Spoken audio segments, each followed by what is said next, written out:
Well, I always have two reactions when Lola comes into my room with an outfit on. One is, oh my God, she looks amazing, what incredible style. And then my second reaction is, she's dressed completely inappropriately for school. So I have to like think with two brains.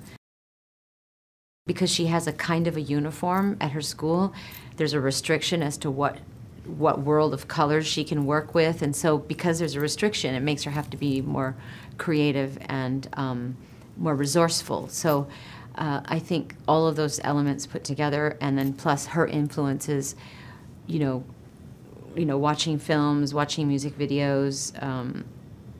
I mean, she pays attention to what's going on in the street and what people are wearing, and she's much more fashion forward and savvy than I am at this point. I usually tell her to take off her, 3-inch or 6-inch platforms and pull her skirt down just a little bit and take off some of the black eye makeup around her eyes. Because she does have amazing style, but, I am the typical mother where I say, oh my God, you can't go to school dressed like that. She's been coming to meetings pretty much from the very beginning. My role was really to make sure we were all going in the right direction and heading in the right direction, and it was a line that I could stand behind and be proud of and feel good about, and one that she could also feel like represented her. So fortunately we do. I mean, I really like the way Lola dresses, and I think this line is absolutely an extension of her taste.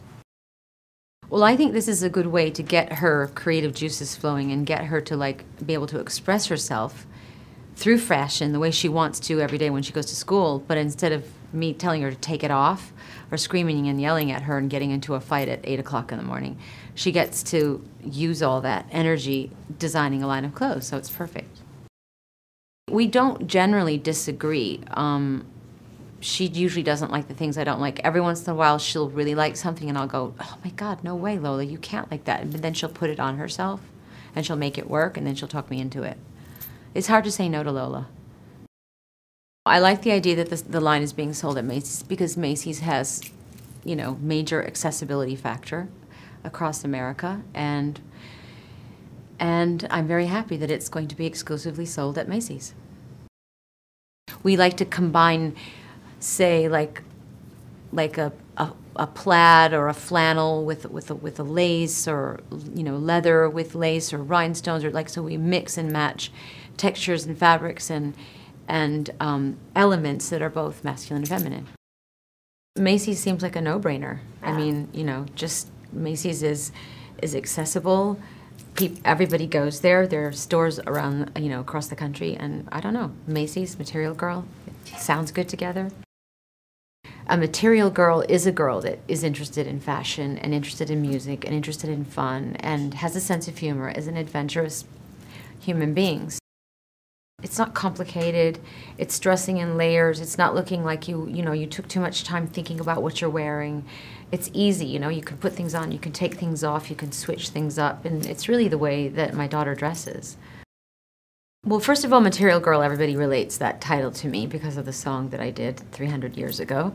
But it's one of those things that I got stuck with, and it's like a title I got stuck with. And at first, when I first did the song, it was meant in an ironic way because I don't think of myself as a materialistic person, but I do love clothes and I love fashion and I love beautiful things. And then as the years went by, everybody, strangers would see me on the street and they go, hey, yo, it's the Material Girl. And I'd be like, I hate that name. I'm not. And then I realized that, I needed to have a sense of humor about it too, and that I had to sort of embrace all the layers of meanings that came with that title. If you like the line of clothing, then you definitely have a sense of humor, you have a sense of irony, you have a sense of adventure, you like music, you like to dance, you like to be able to move. It needs to be functional, but it also doesn't look like you thought too much about it. So, and that's what I like about, that's how I like to dress, and I know that's how she likes to dress. Their floats practically come into my windows on Thanksgiving, yes. And in fact, I'm thinking and I'm hoping and I'm praying that next year, the next Macy's Thanksgiving Day Parade, there might be a Material Girl float.